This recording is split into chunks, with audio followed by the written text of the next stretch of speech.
ಟೆಂಡರ್ನಲ್ಲಿ ಇದೆ. ಏನಿದೆ ಮೆನ್ಯೂ ಟೆಂಡರ್ನಲ್ಲಿ ಅಂದರೆ 100 ಗ್ರಾಮ್ ರೈಸು ಕಾರ್ಬೋಹೈಡ್ರೇಟ್ಗಾಗಿ, 150 ಗ್ರಾಮ್ ಚಿಕನ್ ಪ್ರೋಟೀನ್ಗಾಗಿ, 10 ಗ್ರಾಮ್ ಎಣ್ಣೆ ಕೊಬ್ಬಿಗಾಗಿ, 100 ಗ್ರಾಮ್ ತರಕಾರಿ ವಿಟಮಿನ್ಗಾಗಿ, 5 ಗ್ರಾಮ್ ಉಪ್ಪು ಮತ್ತು 2.5 ಗ್ರಾಮ್ ಅರಿಶಿಣ.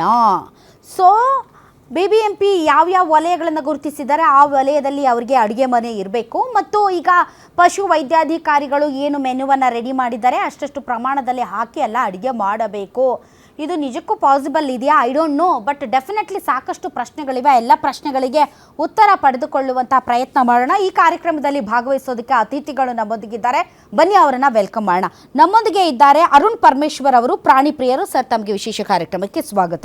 ಮುಖ್ಯ ಪಶುವೈದ್ಯಾಧಿಕಾರಿ ಡಾಕ್ಟರ್ ಪ್ರಯಾಗ್ HS ಅವರಿದ್ದಾರೆ. ಸರ್, ತಮಗೂ ಕೂಡ ಸ್ವಾಗತ. ಅದೇ ರೀತಿ ಅರುಣ್ ಚಂದ್ರೇಗೌಡರು, ಪರಿಸರ ಪ್ರಿಯರು, ತಮಗೂ ಕೂಡ ವಿಶೇಷ ಕಾರ್ಯಕ್ರಮಕ್ಕೆ ಸ್ವಾಗತ. ಮೊದಲನೆಯದಾಗಿ ನಮ್ಮ ಪ್ರಯಾಗ್ ಸರ್, ಬೇಸಿಕಲಿ ನಾಯಿಗಳು ವೆಜ್ಜಾ ನಾನ್ ವೆಜ್ಜಾ ಸರ್? ಅವು ಮೇಡಮ್ ನೀವು ನೋಡಿದ್ರೆ ಅದು ಡೆಂಟಿಷನ್ ಮೇಲೆ ಹಲ್ಲಿನ ರಚನೆಯಲ್ಲಿರೋದು ದೇ ಆರ್ ಫ್ಯಾಕಲ್ಟೇಟಿವ್ ಕಾರ್ನಿವೋರ್ಸ್ ಅಂತ. ಅಂದ್ರೆ ಅವು ಬೇಸಿಕಲಿ ಮಾಂಸಾಹಾರಿಗಳು. ಹಂಗಂತ ಅವರು ಪ್ರಾಣಿ ಇದು ಸಸ್ಯಾಹಾರ ಸೇವಿಸೋದೇ ಇಲ್ಲ ಅಂತ ಏನು ಇಲ್ಲ. So they can digest it. ನೀವು ತರಕಾರಿ ಹಾಕಿದ್ರೆ ತಿಂತವೆ, ಮಸಾಲೂ ತಿಂತವೆ. ನಮ್ಮಲ್ಲಿ ಹೆಂಗಾಗ್ಬಿಟ್ಟಿದೆ ಅಂದ್ರೆ ನಾವೇನು ತಿಂತು ಅದೆಲ್ಲ ಹಾಕ್ತೀವಿ, ನಾವೇನು ಕುಡಿತೀವಿ ಅದೆಲ್ಲ ಕುಡಿಸ್ತೀವಿ. ಅದಲ್ಲ, ಪ್ರಕೃತಿ ದತ್ತವಾಗಿ ನೀವು ಹಳ್ಳಿಗಡೆ ಹೋದ್ರೆ ನಮ್ಮಲ್ಲಿ ಏನು ಊಟ ಮಾಡ್ತಿದ್ವಿ ನಾವು ಅದನ್ನ ಹಾಕ್ತಾ ಇದ್ವಿ. ಸೊ ಬೆಂಗಳೂರಲ್ಲಿ ಇದು ಹೊಸದಾಗಿ ಸಮಸ್ಯೆ ಅಲ್ಲ, ಲಾಂಗ್ ಬ್ಯಾಕಿಂದ ಇದೆ ಇದು. ಯಾಕಂದ್ರೆ ಪಾಪ್ಯುಲೇಷನ್ ಜಾಸ್ತಿ ಆಗಿದೆ. ಹಾಗಾಗಿ ಅವಕ್ಕೆ ಆಹಾರ ಕೊಡುವಂಥ ಒಂದು ಕ್ರಮ. They are not ownerless dogs, they have a owner. Every dog is a owner. ಈಗ ಬೀದಿಗೆ ಓನರ್ಸ್ ಇದ್ದಾರೆ. ದೇ ಆರ್ ಹಳ್ಳಿ ಕಡೆ ಹೋದ್ರೆ according to government PDO is the owner. That's community dogs. They are not. They are community dogs. They have ownership. There is no particular ಆಗಿ ಮಾಲೀಕರು ಇರಲ್ಲ ಅಷ್ಟೇ. ಇಲ್ಲ, ಸಾಕು ನಾಯಿಗಳಿಗೆ ಇದ್ದಾಗೆ ಇಲ್ಲ. Everything is ownership ಇದೆ. ನೀವು ಚೆಕ್ ಮಾಡಿ ನೋಡಿ. PDO at the village level. ನಮ್ಮ ಬೀದಿ ನಾಯಿಗಳಿಗೆ ಓನರ್ ಇಲ್ಲ ಸರ್. ನಮ್ಮ ಏರಿಯಾದಲ್ಲಿ ಇದಾವಲ್ಲ ನಾಯಿಗಳು, ಅವಕ್ಕಿಲ್ಲ. ನಿಮಗೆ ಮಾಹಿತಿ ಇಲ್ಲ. You just go to the government Supreme Court ಅಲ್ಲಿ community dogs are owned by the PDO. ಆ ವಿಲೇಜ್ ಅಲ್ಲಿ ಏನೇ ಆದ್ರೂ PDOಗೆ ಅವರು ತಿಳಿಸಬೇಕು. ನಾವು ರೀಸೆಂಟ್ಲಿ ಆನೇಕಲ್ಲಲ್ಲಿ ಒನ್ ಹೆಲ್ತ್ ಕಾನ್ಸೆಪ್ಟ್ ಅಲ್ಲಿ ರೇಬೀಸ್ ಆದಾಗ ನಾವೆಲ್ಲ ಫಸ್ಟ್ 5 ಡಿಪಾರ್ಟ್ಮೆಂಟ್ ಬರ್ತದೆ ಮ್ಯಾಮ್. ಇದು ಒಂದು ನಾಯಿ ಅಂತ ಬಂದಾಗ, ರೇಬೀಸ್ ಅಂತ ಬಂದಾಗ, ಕಾಯಿಲೆ ಬಂದಾಗ 5 ಡಿಪಾರ್ಟ್ಮೆಂಟ್ ವರ್ಕ್ ಮಾಡಿದ್ವು. ಅದಕ್ಕೆ ನ್ಯಾಪ್ರೆ ಅಂಡ್ ಸ್ಯಾಪ್ರೆ ಅಂತ ಗೈಡ್ಲೈನ್ಸ್ ಇದೆ. ಅದು ಇಂಪ್ಲಿಮೆಂಟ್ ಆಗ್ತಾ ಇದೆಯೋ ಬಿಡ್ತಿದ್ದೋ ಗೊತ್ತಾ, ಬಟ್ ನಮ್ಮಲ್ಲಂತೂ ನಾವು ಇಂಪ್ಲಿಮೆಂಟ್ ಮಾಡಿದೀವಿ. NAPRE at the national level, SAPRE at the state level. ಹಾಗಾಗಿ ಯಾವುದೇ ನಾಯಿ ಅದಕ್ಕೆ ಓನರ್ಶಿಪ್ ಇಲ್ಲ ಅಂತಲ್ಲ. ಎವ್ರಿ ಡಾಗ್ ಇದೆ owner at the policy level. ನೀವು ನಾಯಿ ಸುಪ್ರೀಂ ಕೋರ್ಟ್ ಗೈಡ್ಲೈನ್ಸ್ ಇದೆ. ನೀವು ಬರೀ ಡಾಗ್ ಫೀಡ್ ಮಾಡೋಕ್ಕಾಗಲ್ಲ. You are suppose to take care of their vaccination and ABC.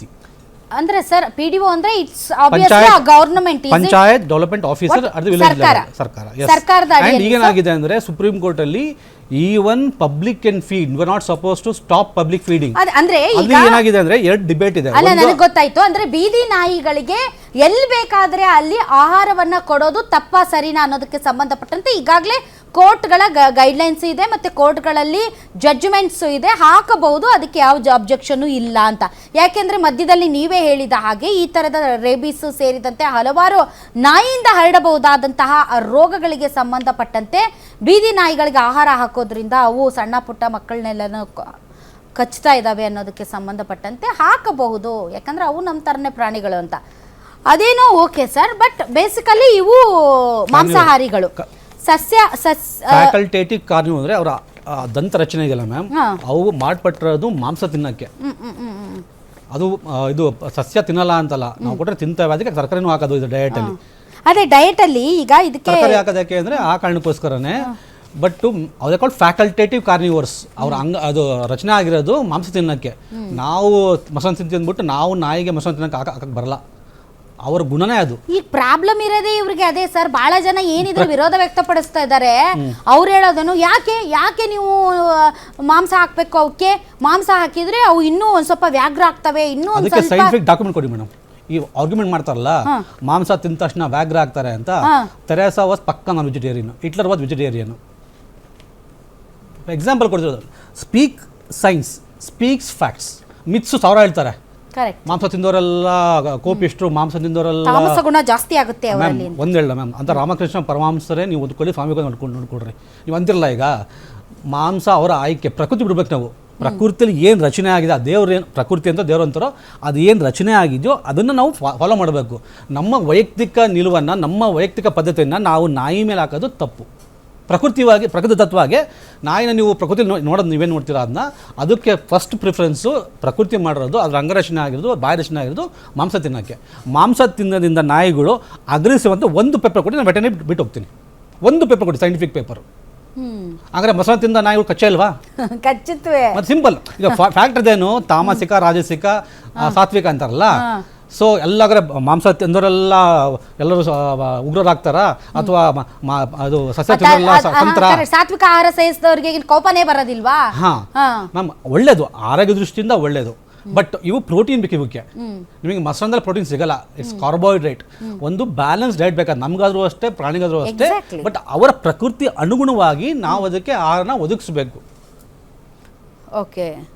So ಏನು ಅಂತಂದ್ರೆ ಈ ಸರ್ಕಾರ ರಾಯಿಗಳಿಗೆ ಆಹಾರ ಕೊಡ್ತಾ ಇರೋದೇನೋ ಒಳ್ಳೆ ಯೋಜನೆ ಇಲ್ಲ ಅಂತ ಏನಲ್ಲ, ಆದ್ರೆ ಯಾಕೆ ಮಾಂಸನೇ ಕೊಡ್ಬೇಕು, ಯಾಕೆ ಚಿಕನ್ನೇ ಕೊಡ್ಬೇಕು, ಯಾಕೆ ಎಗ್ಗೆ ಕೊಡ್ಬೇಕು, ಅದ್ರ ಬದಲು ಮೊಸರನ್ನ ಯಾಕೆ ಕೊಡಬಾರ್ದು, ಹಾಲು ಯಾಕೆ ಕೊಡಬಾರ್ದು, ತರಕಾರಿ ಯಾಕೆ ಕೊಡಬಾರ್ದು ಅನ್ನೋದು ವಾದ ಅವ್ರದ್ದು.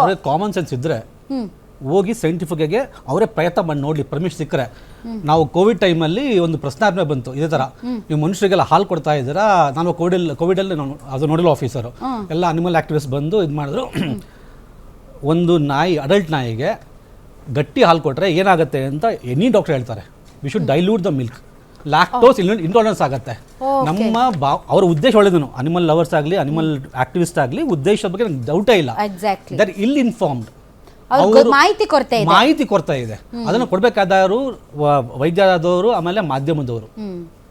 ಗಟ್ಟಿ ಹಾಲು ಕೊಟ್ಟು ಬಿಟ್ರೆ ಅವಕ್ಕೆ ಡೈಜೆಷನ್ ಆಗಲ್ವಾ? ಲ್ಯಾಕ್ಟೋಸ್ ಇಂಟಾಲರೆನ್ಸ್ ಆಗ್ತವೆ. ಮರಿ ಓಕೆ, ನೀವು ಹಳ್ಳಿ ಕಡೆ ಬೆಳೆದಿದ್ರೆ ಯಾವುದೇ ಒಂದು ನಾಯಿಗಾಗಲಿ ಯಾವುದೇ ಒಂದು ಕರು ಆಗಲಿ ಗಟ್ಟಿ ಹಾಲು ಲ್ಯಾಕ್ಟೋಸ್ ಅಡಲ್ಟ್ಸ್ ಅಲ್ಲಿ, ಅಂದರೆ ವಯಸ್ಕ ನಾಯಿಗಳಲ್ಲಿ it leads to lactose intolerance.